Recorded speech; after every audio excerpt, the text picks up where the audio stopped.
No hay duda que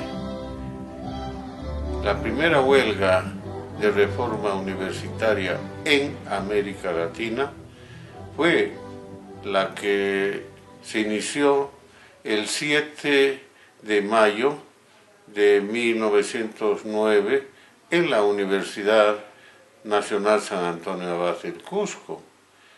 Entonces ya 9 años después es que hay el movimiento de reforma universitaria que se llama Grito de Córdoba en la Argentina, y tiene una gran trascendencia porque después de la huelga el gobierno recesó la universidad, estuvo recesada algo de un año, y el gobierno de Leguía envió a un diplomático a Estados Unidos para que ahí invitasen a los mejores educadores de Estados Unidos a fin de que se constituyan en el Perú con el objeto de hacer una reforma de la educación peruana, sobre todo universitaria.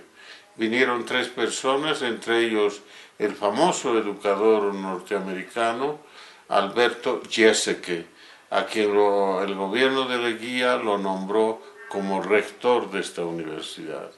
Giesecke, después de la apertura de la Universidad del Cusco, que fue el 26 de marzo de 1910, lo primero que hizo fue viajar por todo el departamento del Cusco a lomo de caballo y mula, provincia por provincia, distrito por distrito.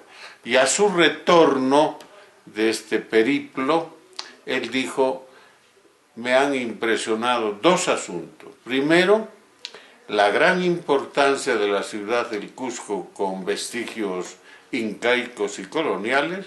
Y segundo, y es lo que más me ha impresionado, la situación del indio, que vive en una servidumbre casi esclavista, en un analfabetismo mayoritario y en una pobreza lacerante.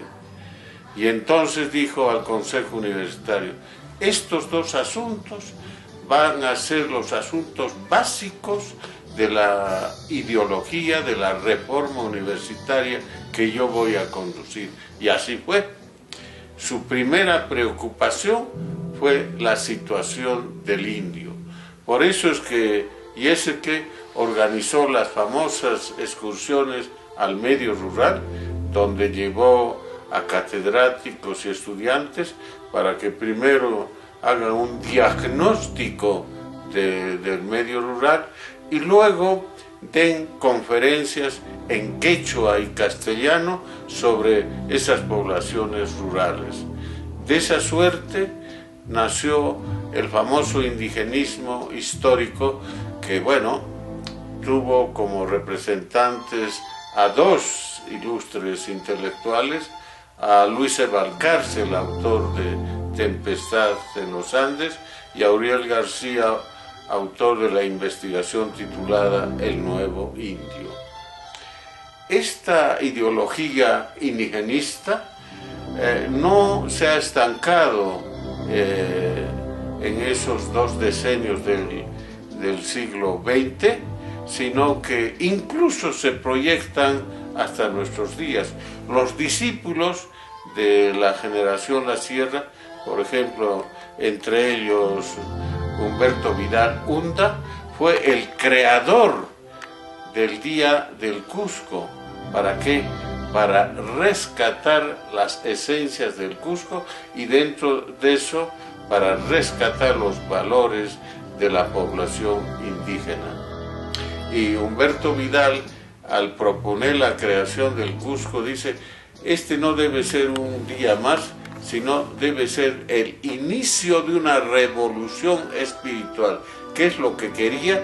Lo que quería es que los habitantes del Cusco y del Perú nos demos cuenta de la gran importancia que tiene la ciudad del Cusco como capital histórica del Perú.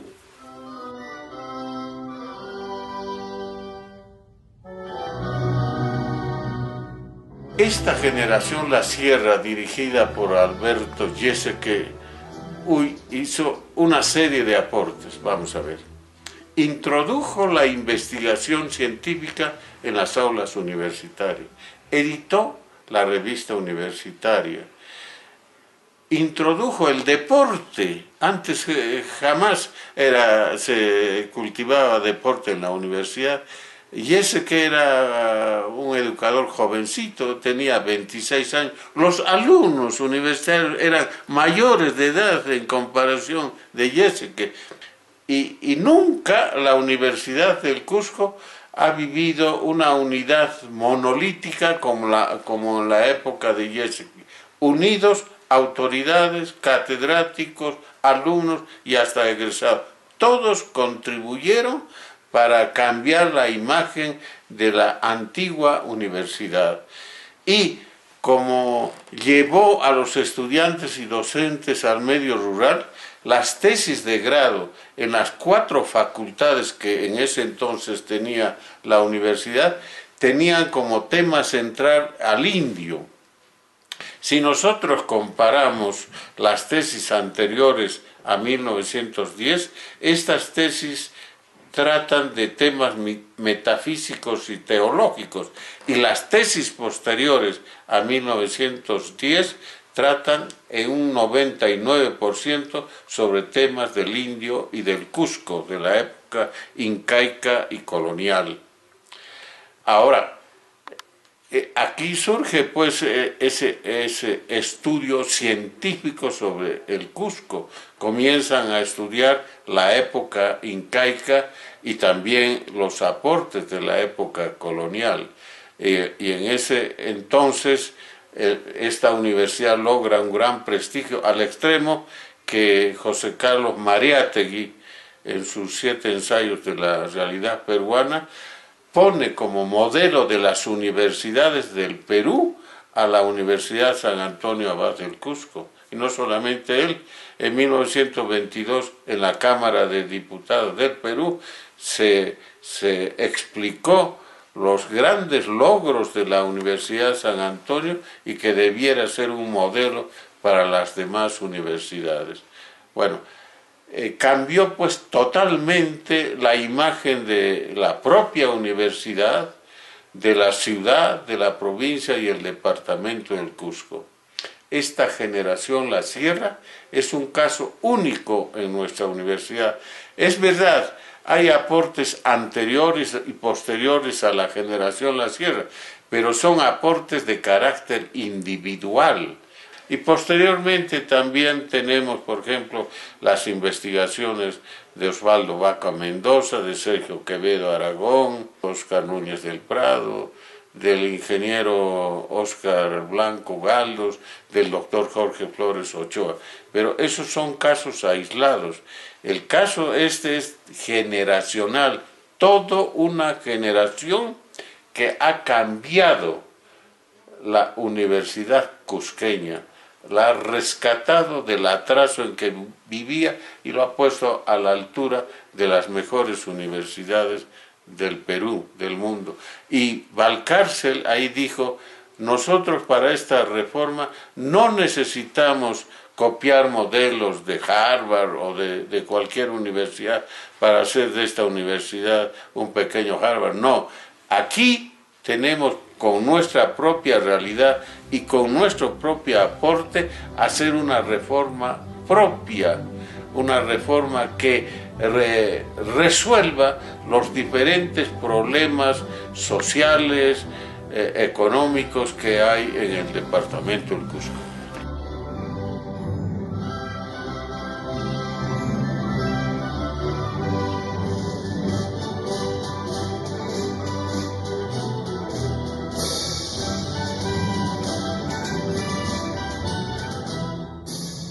Cuando Yeseke hace la apertura de la Universidad del Cusco el 26 de marzo de 1910, pronuncia el discurso de apertura y ahí propone la construcción del ferrocarril panamericano.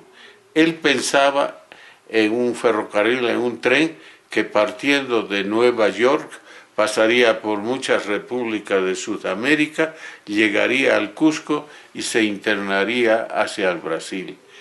La gente pues al escuchar esas palabras dijo que ¿qué es esto, no? Y si se hubiera ejecutado esa obra, se dan cuenta la gran importancia económica que habría reportado para el Perú y particularmente para el Cusco. Entonces, y ese que no fue una persona ingenua, un educador improvisado, sino un educador muy bien formado. Él se formó, él fue hijo de alemanes que migraron a Estados Unidos y se formó en Estados Unidos y posteriormente hizo estudios de posgrado en Europa. Entonces era un hombre muy bien preparado y él se estaba especializando en temas de Latinoamérica. Por eso es que aceptó venir al Perú y se ha querido tanto al Cusco, se ha cusqueñizado tanto que incluso se ha casado con una cusqueña descendiente de Clorinda Mato de Turner, y sus hijos fueron cusqueños, ¿no? Él amó al Cusco mucho más que los cusqueños. Entonces fue un cusqueño que ha prestigiado tanto a nuestra ciudad y ha puesto todo su empeño para que cambie la imagen de la Universidad San Antonio Abad del Cusco. Un ejemplo que deben conocer las generaciones de hoy y de mañana para superar, si se puede superar, la gran lección que nos ha dado la generación La Sierra, encabezada por Yeseke, y donde eran alumnos, entre otros, Luis Valcárcel, Uriel García, los hermanos Cosio, José Gabriel Félix, Cosio, César Antonio Ugarte, Roberto Garmendia, bueno, Francisco Tamayo, Rafael Aguilar, bueno, tantísimos jóvenes de ese entonces que posteriormente fueron figuras representativas de la nacionalidad.